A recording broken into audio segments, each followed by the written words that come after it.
Hello friends, वनस ब्लॉगमध्ये पुन्हा एकदा सर्वांचं मनापासून स्वागत आहे।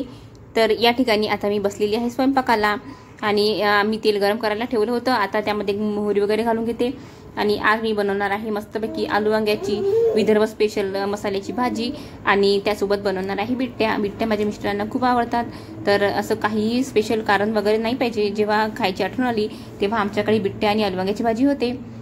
आपल्या विदर्भात सुद्धा मस्तपैकी शेतात वगैरे जेवण वगैरे असतं त्या ठिकाणी सुद्धा बिट्टे आणि आलू वांग्याची भाजी असते। तर हा पहा, मी हा खोबरा आणि कांद्याचा मसाला करून ठेवला होता, तो सुद्धा आता मी यामध्ये घातलेला आहे आणि मस्तपैकी ह्या मसाल्याला आपल्याला 10 मिनिटं होऊ द्यायचं आहे तेलामध्ये। मला सुद्धा बिट्ट्या आणि आलू वांग्याची भाजी खूप आवडते आणि बिट्ट्यांसोबत कशी भाजी थोडी तिखटच पाहिजे। या ठिकाणी आता मस्तपैकी हा मसाला मी मिक्स करून घेतलेला आहे तेलामध्ये। माझी मुलं साईडला खेळत आहे आणि मी स्वयंपाक बनवत आहे। ते माझ्यासोबत माझ्या मागे किचनमध्येच येत असतात। या ठिकाणी आपल्याला मसाला कढईला अजिबात लागू द्यायचा नाही आहे। तसं खोबरा आणि कांद्याचा मसाला आधीच आपण भाजलेला असते, त्यामुळे जास्त त्याला होऊ द्यायची गरज नाही। फक्त आपल्याला ह्या मसाल्याला थोडंसं लालसर, जास्त लाल होऊ द्यायचं आहे।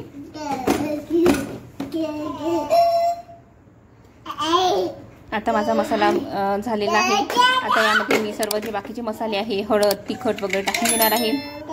या ठिकाणी पहा, मी यामध्ये हळद टाकलेली आहे, जिरे पावडर टाकलेला आहे।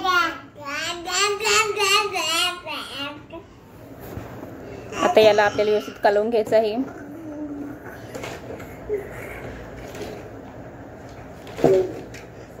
त्यानंतर धने पावडर सुद्धा मी यामध्ये टाकलेला आहे आता, आणि तिखट सुद्धा 2 चम्मच घातलेला आहे, कारण आलू वांग्याची भाजी ही तिखटच छान लागते, तेही म्हणजे बिट्ट्यांसोबत। प्रत्येक ब्लॉगमध्ये माझ्या मुलांचा आवाज येतच असेल, कारण लहान मुलं घरी असलं की आपण त्यांना चूप राहा असं सुद्धा सांगू शकत नाही, कारण ते सध्या खूप छोटे आहेत। त्यामुळे ह्या ब्लॉगमध्ये माझ्या मुलांचा सुद्धा आवाज येत आहे, ते खूप खेळत आहेत। तर आता मी या ठिकाणी आलू वांगे घालून घेत आहे या मसाल्यामध्ये। मी पहिले आलूच घातलेले आहे, कारण कसं आलू शिजायला वेळ लागतं, वांगे मग पटकन शिजतात म्हणून। या ठिकाणी आता मी मीठ सुद्धा घालून घेणार आहे, कारण मिठाने आलू लवकर शिजतात असं म्हटलं जाते। या ठिकाणी मी आलू शिजण्यासाठी थोडं मीठ घालून घेणार आहे। आता परत यामध्ये मी मीठ घालणार नाही आहे, कारण मी एकत्रच मीठ घालून घेतलेलं आहे भरपूर सारं। या ठिकाणी मसाला जळायला नको यासाठी मी थोडं पाणी घालून घेणार आहे, कारण जास्त काळपट भाजी सुद्धा चांगली लागत नाही। या ठिकाणी माझा मसाला बरोबर झालेला आहे, पाहू शकता तुम्ही। आता 5 मिनिटं यामध्ये आलू शिजवून घेणार आहे, त्यानंतर यामध्ये वांगे सुद्धा घालून घेणार आहे। आता यामध्ये वांगे सुद्धा घालून घेत आहे मी।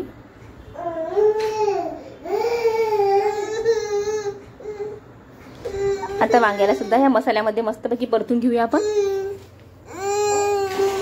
आपण घरी कितीही चांगली भाजी करतो म्हटलं तरी तशी जमत नाही, जशी भंडाऱ्यामध्ये असते किंवा आपण पंक्तीत जेवण करतो तशी भाजी आपल्या घरी जमतच नाही।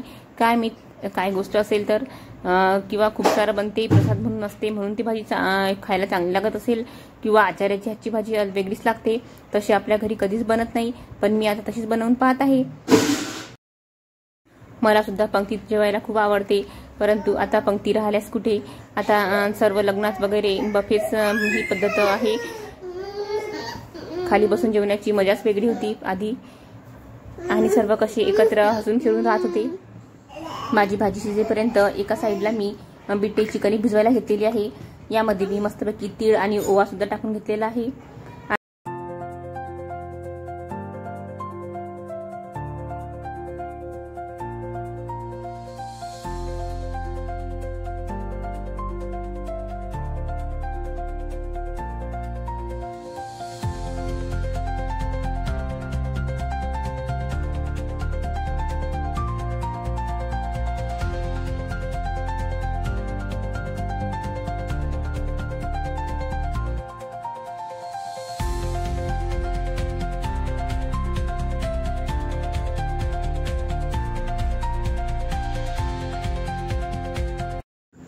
या ठिकाणी माझी बिट्ट्याची कणिक भिजवून झालेली आहे आणि ही पहा मी थोडी कडकच भिजवलेली आहे।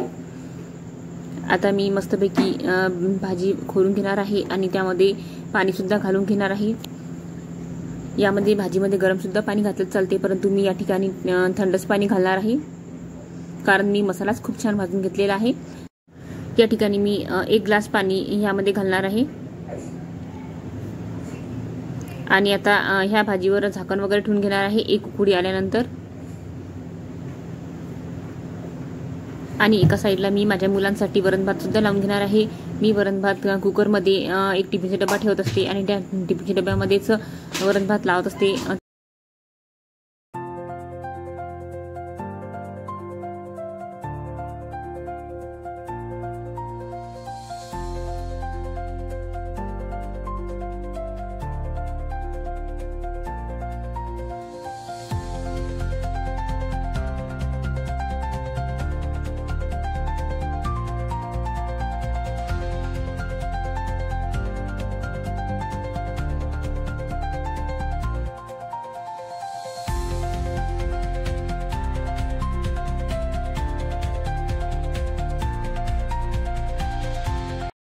आता मी बिट्ट्या करायला घेणार आहे। या ठिकाणी मी मस्त कणकेचे एकसारखे गोळे करून घेत आहे। एकसारखे म्हणजे एक मोठा गोळा, मग त्याच्यापेक्षा लहान गोळा आणि मग सर्वात लहान असे 3 प्रकार गोळे करून घेणार आहे। म्हणजे जो सर्वात मोठा गोळा आहे त्याची मोठी चपाती होणार, मग त्याच्यापेक्षा थोडी छोटी आणि मग सर्वात छोटी, अशा 3 चपाती मी या ठिकाणी बनवणार आहे। तुम्ही बिट्ट्या कशा प्रकारे बनवता ते सुद्धा कमेंट करून नक्की सांगा। मी तर अशीच बनवते। या ठिकाणी मी सगळ्या आकाराचे गोळे बनवून घेतलेले आहे। आता मी बिट्टी करायला घेणार आहे।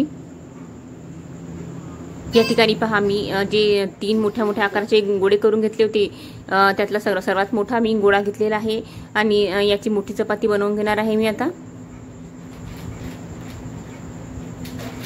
या ठिकाणी सर्वात मोठी पोळी बनवून घेणार आहे आणि ही पोळी बनवून मी आता साईडला ठेवणार आहे आणि त्यानंतर यापेक्षा थोडा छोटा गोळा घेणार आहे आणि त्याचा सुद्धा थोडी छोट्या आकाराची चपाती बनवून घेणार आहे।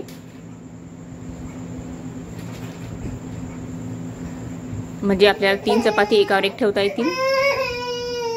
ही दुसरी चपाती सुद्धा माझी बनवून तयार आहे।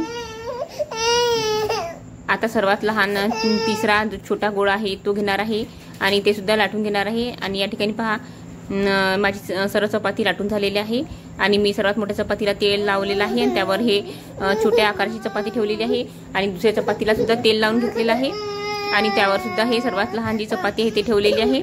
अशा प्रकारे मी 3 चपाती जे एकात एक घालणार आहे आणि त्याचा गोळा बनवून घेणार आहे। यामुळे काय होतं, छान लेयर्स येतात। मी तर अशा बिट्ट्या बनवते, तुम्ही कशा बनवतात ते कमेंट करून नक्की सांगा। आणि आता आपण मस्तपैकी असा गोळा तयार करून घेतलेला आहे आणि याला बेलण्याने थोडं आपल्याला चपट करून घ्यायचं आहे, लाटायचं आहे याला, कारण तो पाण्यात गेल्यानंतर आणखी थोडं फुगतो, म्हणून याला मी बेलण्याने लाटून घेत आहे। आणि अशाच प्रकारच्या बाकीच्या सुद्धा मी बिट्टी तयार करून घेणार आहे।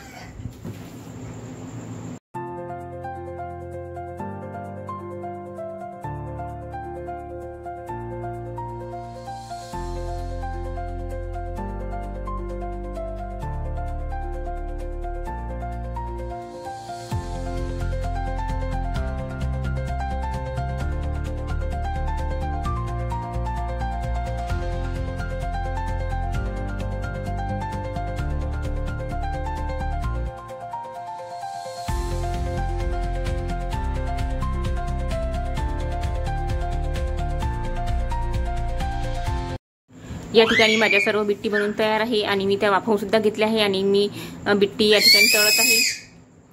माझा एक फेर तळून झालेला आहे बिट्टीचा आणि मस्तपैकी लाल आणि लालसर रंगावर मी ह्या बिट्टी तळून घेतलेल्या आहे। आपल्याला जर थोड्या जास्त खरपूस पाहिजे असेल तर आपण त्याला जास्त डार्क कलर सुद्धा आणू शकतो, परंतु जास्त सुद्धा जळलेल्या चांगले लागत नाही, त्यामुळे थोडं लालसरच मी या ठिकाणी होऊ देत आहे। मला तर बिट्टी आणि आलू वांग्याची भाजी खूप आवडते आणि भूक सुद्धा खूप लागलेली आहे, त्यामुळे आता माझी बिट्ट्या वगैरे तळून झालो की आम्ही लगेच जेवायला घेतो।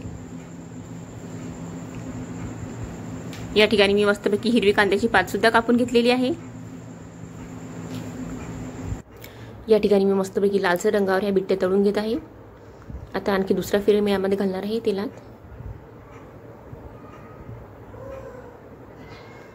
एकदम छान बिट्ट्या आपल्याला होऊ द्यायच्या आहे हळूहळू. तशा बिट्ट्या तर शिजलेल्याच असतात, परंतु त्याला आणखी आपल्याला तेलामध्ये मस्तपैकी फ्राय करायचं असते.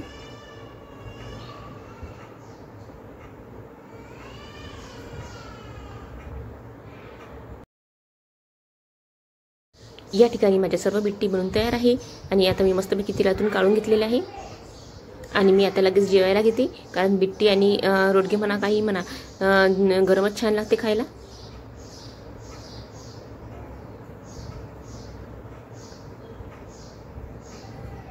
हे पहा, या ठिकाणी माझ्या सर्व बिट्टी तळून तयार आहेत आणि पहा किती सुंदर कलर आलेला आहे त्याला. तर चला तर मग तुम्हाला माझी बिट्टीची रेसिपी कशी वाटली ती कमेंट करून नक्की सांगा आणि तुम्ही सुद्धा या जेवण करायला.